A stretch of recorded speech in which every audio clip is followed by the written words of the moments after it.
नमस्कार दोस्तों, कैसे हैं आप सभी लोग?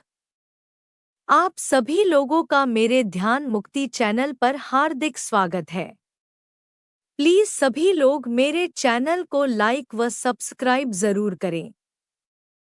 आइए आज 2024 में पढ़ने वाली वट सावित्री व्रत के विषय में जानकारी करेंगे।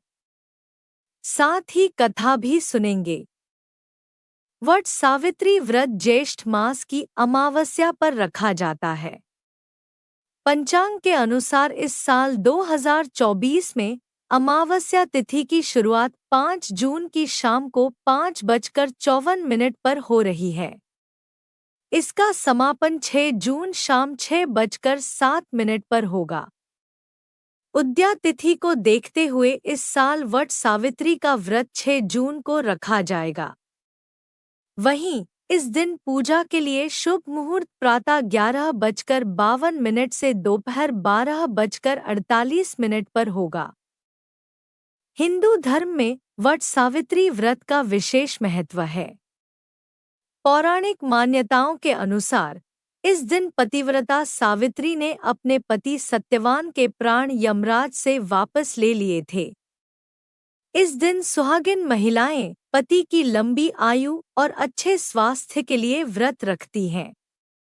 बता दें, इस बार ज्येष्ठ मास की अमावस्या तिथि को वट सावित्री व्रत के साथ शनि जयंती का व्रत भी पड़ रहा है। ऐसे में इस दिन काली गाय की पूजा अवश्य करें। इसके साथ ही शनिदेव की पूजा करने के साथ सरसों का तेल चढ़ाएं। इसके अलावा छाया का दान करें। आइए जानते हैं वट सावित्री व्रत की पूजा विधि। इस दिन महिलाएं प्रातः जल्दी उठकर स्नानादि करके लाल या पीले रंग के वस्त्र धारण करें। फिर श्रृंगार करके तैयार हो जाएं। साथ ही सभी पूजन सामग्री को एक स्थान पर एकत्रित कर लें और थाली सजा लें। किसी वट वृक्ष के नीचे सावित्री और सत्यवान की प्रतिमा स्थापित करें। फिर बरगद के वृक्ष की जड़ में जल अर्पित करें और पुष्प, अक्षत, फूल, भीगा चना, गुड़ व मिठाई चढ़ाएं। वट के वृक्ष पर सूत लपेटते हुए 7 बार परिक्रमा करें और अंत में प्रणाम करके परिक्रमा पूर्ण करें। अब हाथ में चने लेकर वट सावित्री की कथा पढ़ें या सुनें। इसके बाद पूजा संपन्न होने पर ब्राह्मणों को फल और वस्त्र भेंट करें। मान्यता है कि वट सावित्री व्रत के दिन विधिवत पूजन करने से महिलाओं को अखंड सौभाग्य का वरदान प्राप्त होता है। महिलाएं पूजा का सामान तैयार करके बरगद के पेड़ के नीचे बैठकर पूजा करती हैं और कथा सुनती हैं। हिंदू धर्म में बरगद के पेड़ को पूजनीय माना गया है। बरगद का वृक्ष एक दीर्घजीवी यानी लंबे समय तक जीवित रहने वाला विशाल वृक्ष है। इसलिए इसे अक्षय वृक्ष भी कहते हैं।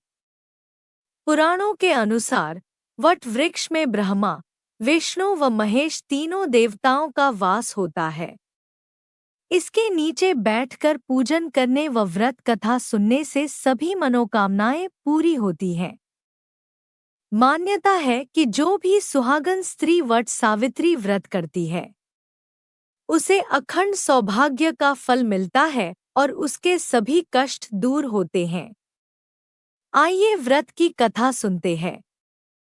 पौराणिक कथा के अनुसार मद्रदेश में अश्वपति नाम के धर्मात्मा राजा का राज था। उनकी कोई संतान नहीं थी। संतान प्राप्ति के लिए राजा ने यज्ञ करवाया, जिसके शुभ फल से कुछ समय बाद उन्हें एक कन्या की प्राप्ति हुई। इस कन्या का नाम सावित्री रखा गया। जब सावित्री विवाह योग्य हुई तो उन्होंने द्युमत्सेन के पुत्र सत्यवान को अपने पति के रूप में वरण किया। सत्यवान के पिता भी राजा थे, परंतु उनका राजपाट छिन गया था, जिसके कारण वे लोग बहुत ही दरिद्रता में जीवन व्यतीत कर रहे थे। सत्यवान के माता पिता की भी आंखों की रोशनी चली गई थी। सत्यवान जंगल से लकड़ी काट कर लाते और उन्हें बेचकर जैसे तैसे अपना गुजारा करते थे। जब सावित्री और सत्यवान के विवाह की बात चली तब नारद मुनि ने सावित्री के पिता राजा अश्वपति को बताया कि सत्यवान अल्पायु है और विवाह के 1 वर्ष पश्चात ही उनकी मृत्यु हो जाएगी। जिसके बाद सावित्री के पिता ने उन्हें समझाने के बहुत प्रयास किए, परंतु सावित्री यह सब जानने के बाद भी अपने निर्णय पर अडिग रही। अंततः सावित्री और सत्यवान का विवाह हो गया। इसके बाद सावित्री सास-ससुर और पति की सेवा में लग गई। समय बीतता गया और वह दिन भी आ गया जो नारद मुनि ने सत्यवान की मृत्यु के लिए बताया था।